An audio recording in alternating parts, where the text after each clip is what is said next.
રાજકોટ અગ્નિકાંડમાં તપાસનો ધમધમાટ શરૂ, 7 અધિકારી પર ગાજ।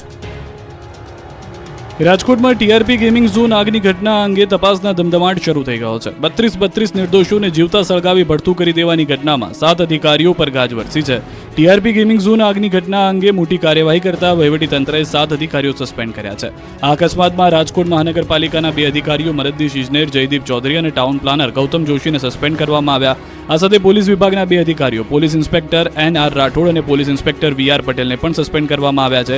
આ સાથે જ માર્ગ અને બાંધકામ વિભાગના 2 અધિકારીઓ એડિશનલ એન્જિનિયર પારસ કુઠિયા અને ડેપ્યુટી એન્જિનિયર MR સુમાને પણ સજા કરવામાં આવી છે। અધિકારીઓ NOC ન હોવા છતાં પોઝિટિવ અભિપ્રાય આપતા ચકાસણી વગર જ પોલીસ કમિશનરને મોકલી દીધા। રાજકોટમાં જે ગેમ ઝોનમાં 32 બાળકો રાખ થઈ ગયા તે કયા કારણે થયા તેના મળ્યા પુરાવા, દ્રશ્યો હચમચાવી નાખશે। રાજકોટના આગકાંડમાં 32 લોકો હોમાયા બાદ ભ્રષ્ટ બાબુઓને બચાવવાનો ખેલ શરૂ થયો છે। ત્યારે હવે રાજકોટમાં હાફીર બનેલા ગેમ ઝોનમાં કઈ રીતે રાખ થયો તેના પુરાવા મળી આવ્યા। બાળકો કઈ રીતે તડપીને મરી ગયા તેના દ્રશ્યો સામે આવ્યા। રાજકોટ આગકાંડના ભયાનક સીસીટીવી ફૂટેજ સામે આવ્યા। નીચે જ્વલનશીલ સામગ્રી હોવા છતાં કેવી રીતે ઉપર બિલ્ડિંગનું કામ ચાલી રહ્યું હતું। એક તણખું પડતા જ 1 મિનિટમાં વિકરાળ આગ લાગી ગઈ અને વિનાશ સર્જાયો। દ્રશ્યમાં જોઈ શકાય છે કે સાંજના 5:33 કલાકે ધીરે ધીરે તણખા ચરવાનું શરૂ થાય છે। એક સીડી પર બિલ્ડિંગના કામ દરમિયાન તણખા નીચે પડે છે। માત્ર 1 જ મિનિટમાં તણખાથી આગ વિકરાળ સ્વરૂપ ધારણ કરી લે છે। આગ ઓલવવા માટે ટીઆરપીનો સ્ટાફ જહેમત ઉઠાવતો પણ જોવા મળ્યો। સાંજના 5:35 કલાકના રોજ કર્મચારીઓ દ્વારા અગ્નિશામક સાધનો વડે આગ બુઝાવવાની કામગીરી કરવામાં આવી, પરંતુ લાકડાની પ્લાય પર તણખા પડતા આગે વિકરાળ સ્વરૂપ ધારણ કરી લીધું। તણખા જે જગ્યાએ પડ્યા ત્યાં ફોર્મની સીટ હતી। ગાદીમાં આગ લાગતા આગ ઝડપથી ફેલાઈ ગઈ અને આ આગ ગણતરીની મિનિટોમાં ભીષણ જ્વાળાઓમાં પલટાઈ ગઈ હતી। રાજકોટ અગ્નિકાંડે હવે રાજકીય આગ પકડી લીધી છે। કોંગ્રેસ ભાજપના સામસામે વાર પલટવાર। રાજકોટમાં અગ્નિકાંડની ઘટનાએ હવે રાજકીય આગ પકડી લીધી છે। રાજકોટમાં 32 લોકો ભૂંજાયા બાદ નેતાઓએ રાજનીતિ શરૂ કરી દીધી છે। એકબીજા પર વાર પલટવાર શરૂ કરી દીધું છે। કોંગ્રેસ અને ભાજપ આમને સામને આવી ગયા છે। કોંગ્રેસના પ્રદેશ પ્રમુખ શક્તિસિંહ ગોહિલે પૂર્વ મેયર પ્રદીપ ડવના ગેમ ઝોનમાં પડાવેલા ફોટા દર્શાવ્યા। શક્તિસિંહ ગોહિલે સવાલ ઉઠાવી આરોપ લગાવ્યો કે અમૂલ્ય જીવનની રિક્ષા કરવાનું કામ ચૂંટાયેલી સરકારનું છે। FIRમાં ઉચ્ચ અધિકારીઓનું નામ કેમ નથી? આ જ સ્થળે અગાઉ કલેક્ટરે ઓટો એક્સપો ગયા હતા। અગાઉ કમિશનરે પણ ત્યાં ફોટા પડાવ્યા હતા। ઉચ્ચ અધિકારીઓ ત્યાં જતા અને નાના અધિકારીઓ સસ્પેન્ડ કર્યા। તો હવે પૂર્વ મેયર પ્રદીપ ડવે પલટવાર કરતા કહ્યું કે દુઃખદ ઘટનામાં રાજકીય રૂટલા ન શેકવા। ફોટા ગેમ ઝોનના નથી, આ ફોટો ઓટો એક્સપોના છે। આયોજકોને હું ઓળખતો પણ નથી। આ બાજુ સુરત શહેર જિલ્લા કોંગ્રેસે જિલ્લા કલેક્ટરને આવેદનપત્ર પાઠવ્યું, ઘટનાની તપાસ કરવાની માંગ કરી છે। રાજકોટનું વધુ એક ગેમ ઝોન આગ ઝોન બનાવવા તૈયાર છે। ફાયર NOC વગર ધમધમતું। હજુ તો રાજકોટના ટીઆરપી ગેમ ઝોનમાં લાગેલી આગની રાખ પણ બુઝાઈ નથી, ત્યાં રાજકોટનું વધુ એક ગેમ ઝોન આગ ઝોન બનવા માટે તૈયાર છે। અગ્નિકાંડ બાદ અચાનક જ ઊંઘમાંથી જાગેલા તંત્રએ ગેમ ઝોન પર તવાઈ બોલાવતા વધુ એક ગેમ ઝોનની બેદરકારી સામે આવી।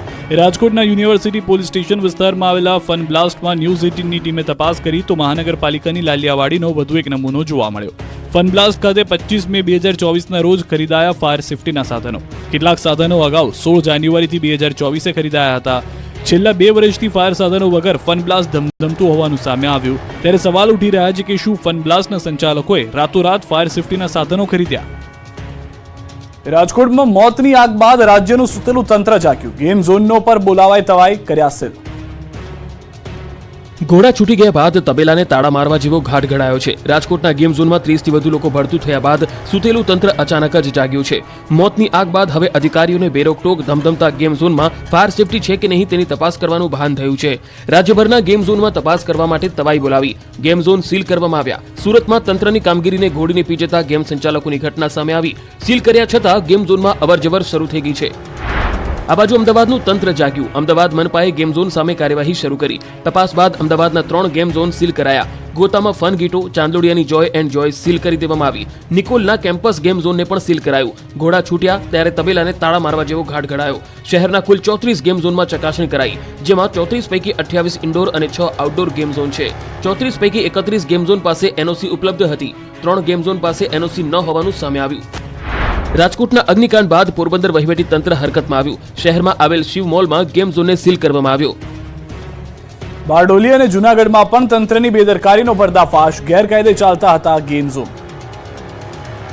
સુરત જિલ્લાના બારડોલી શહેરમાં ફાયર વિભાગે ચેકિંગ હાથ ધર્યું. બારડોલીના બાબેન સ્થિત હેપી પ્લેનેટ ગેમ ઝોનમાં નિયમ મુજબ ફાયરના સાધનોનો અભાવ જોવા મળ્યો તો બારડોલી પોલીસે મેળા બંધ કરાવ્યા હતા. જૂનાગઢમાં પણ તંત્રની ઘોર બેદરકારી સામે આવી. જૂનાગઢના રોયલ ગેમ ઝોનમાં પણ પ્રશાસને ફાયર સેફટીની કોઈ સુવિધા ન હોવાનું સામે આવ્યું. છેલ્લા કેટલાય સમયથી ફાયર એનઓસી વગર ધમધમતું હતું ગેમ ઝોન.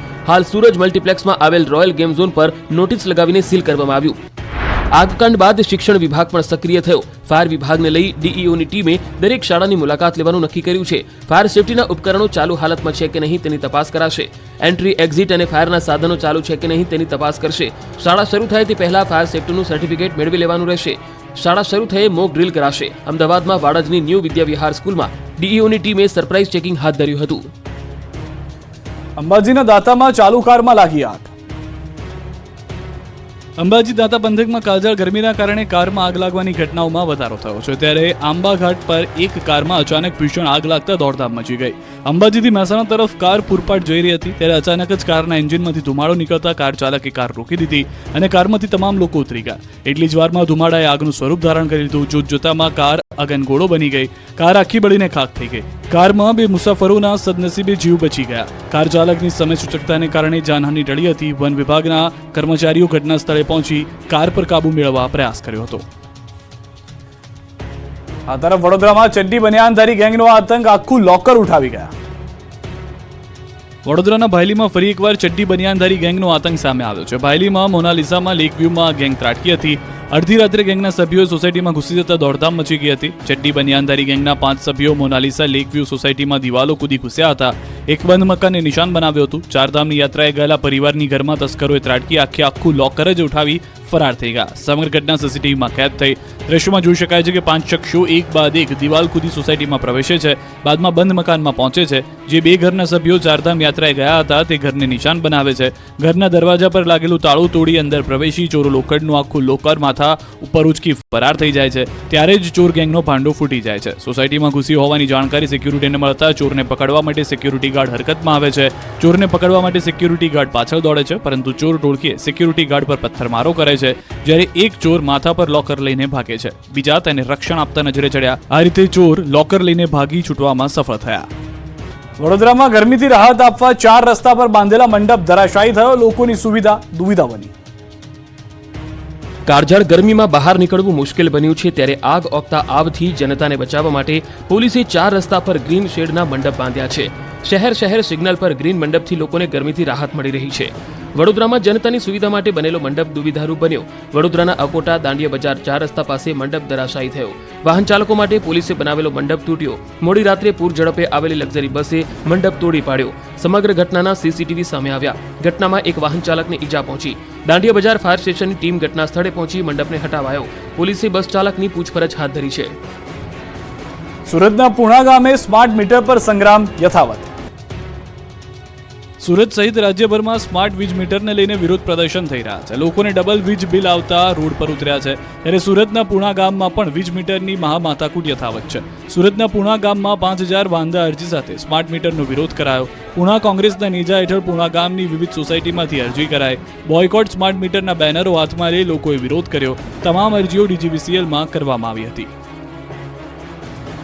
ગુજરાતની જનતાને ગરમીથી મળી રાહત. હજુ 2 થી 3 ડિગ્રી ઘટશે તાપમાન. 25 થી 30 કિલોમીટરની ઝડપે પવન ફૂંકાશે.